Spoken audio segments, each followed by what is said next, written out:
เขาบอกดูว่าเฮาน่ะไปทารุณอีหยังบ่ได้เฮ็ดหยังให้เลยจับอีเด็กก่อนได้ก็มันล้วนเลยเอาจับอีเด็กก่อนได้ล้วนเลยรู้บ่แล้วมาทำลายร่างกายเอาจะตีกูบอกมึงบอกเลยเนาะเช้ารถเลิกเย็นไปกูอ่ะทารุณเด็กว่ะใช้ความรุนแรงกับเด็กว่ะมันเล่นบนไหนมันเล่นพวกแกไม่ได้ตบไม่ได้ตีไม่ได้ยังเลยบอกได้สั่งใส่แล้วนะ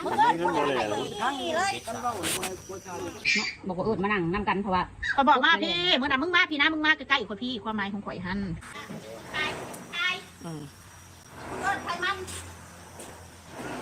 ปมกระยานอันพันย่านพันย่านนี่เราพันแลนนั่นว่าแม่นละว่าแม่นย่านตีดอกมันกระโตสำคุ้ยนะมันตีมันกระตีขึ้นได้คนเฮาอ่ะซะน้อยย่านเอาโทรศัพท์ประสันซาความคิดของเด็กน้อย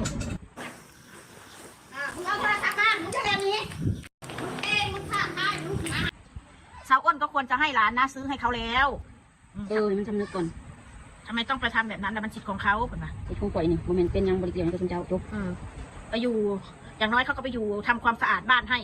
ก็มีแต่เขาใหญ่ดิสันมันสิไหลแบบนั้นเนาะ